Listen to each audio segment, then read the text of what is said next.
Welcome viewers to Historical Journeys.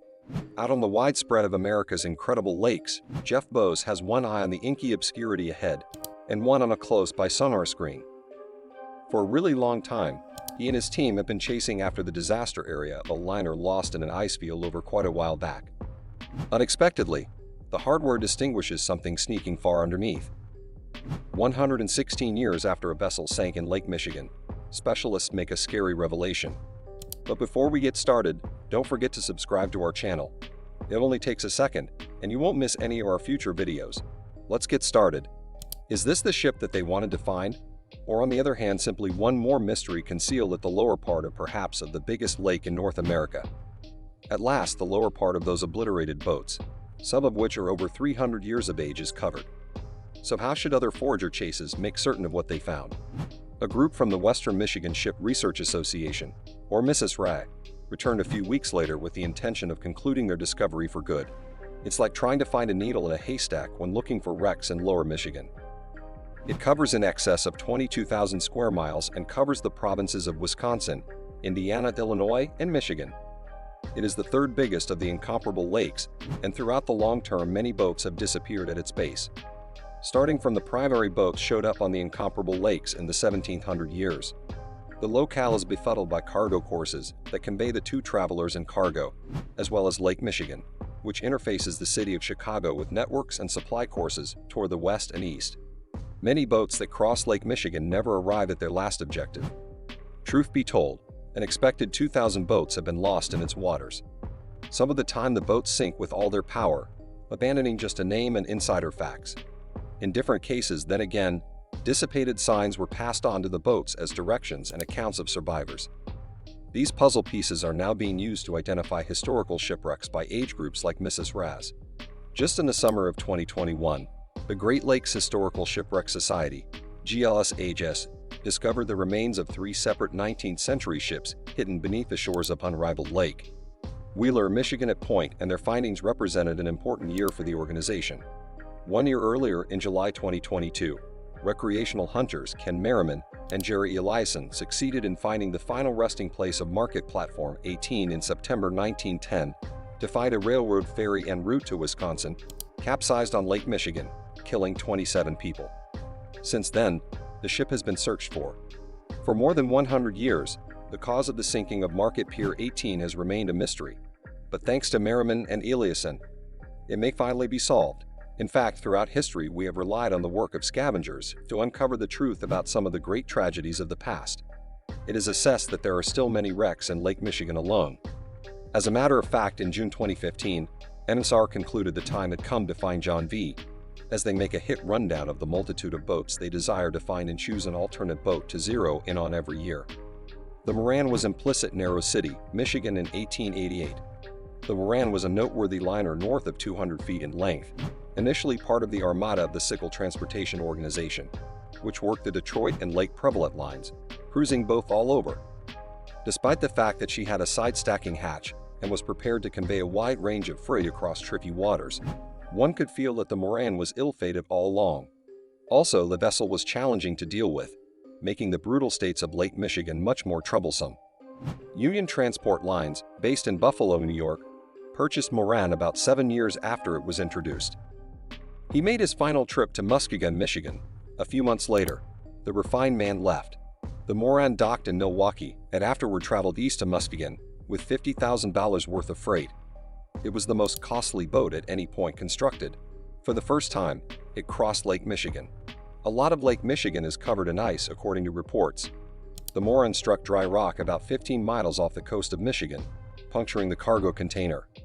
Before there was an ideal opportunity to record the team's developments, the flooding started, and before long water was moving through the siphons and Commander John McLeod, who was directing Moran over the course of the end of the week. Understanding that the boat could detonate, he requested its obliteration, and a gathering of 2 men entered the raft, which was shaking in 30 degrees Fahrenheit. 5 kilometers later, Naomi heard Moran's whistle and aided them. In the meantime, the story says, 3 brave men got across the ice to the train that was waiting. A fresh sunrise the following morning revealed that Moran had not drowned. Therefore, Naomi's crew attempted to return the boat to shore. Subsequently, he took a ship from Muskegon to Milwaukee on the night of February 12, allowing the boat gradually to sink into the frosty lake water, getting away from the quick Moran, just 15 miles from the coast. As per the Amazing Harbor Tribune, the harsh of the boat is right now lowered, and the remainder of the boat is supposed to be lowered soon. Skipper Potty depicted the miserable scene when insight about the sinking emerged. Before they even got back to shore, the destiny of Moran and his party was obscure, and there was alarm in Great Harbor, Michigan, where a significant number of them were from. Soon thereafter, a ship showed up in Terrific Harbor, conveying 3 individuals on board the Moran. As per the story, they passed on Naomi and advanced toward shore through the ice, just to be gotten by a passing boat. Notwithstanding, the equivalent can't be said for Moran. In point of fact, the seaman was the last person to see the ship for over 100 years, and over time, it became one of the Great Lakes' most well-known vessels. 10 years later, in April 1909 at Moran, the ship went down. Following a 7-year search, jumpers found the destruction of the boat in 145 feet of water close to the Mackinac Extension in Michigan. The ship is still at the lake's bottom today, and experienced divers can find it. Yet for a long time, the whereabouts of Eborward's boat stayed stowed away from the tracker issue. RAS started looking for Moran in June 2015, yet the group is certain about his methodology. Utilizing these hunt techniques, the group entered a pursuit region just 10 kilometers away. We don't know whether it was Moran, yet we really do realize it was a destroyed boat and a huge truck, he told the Detroit Free Press in 2015. Beyond what 350 feet underneath the surface, it must be arrived at by a long and troublesome plunge. It is right now the most profound divert investigated by jumpers in Lake Michigan. Fortunately, there is a way to determine whether Moran is to blame for the damage. The group then went to the Michigan State Police Submerged Recuperation Unit, proprietors of the distant ROV, and luckily they consented to examine the site as a feature of an involved jump, permitting loot to get long periods of video from a solitary plunge.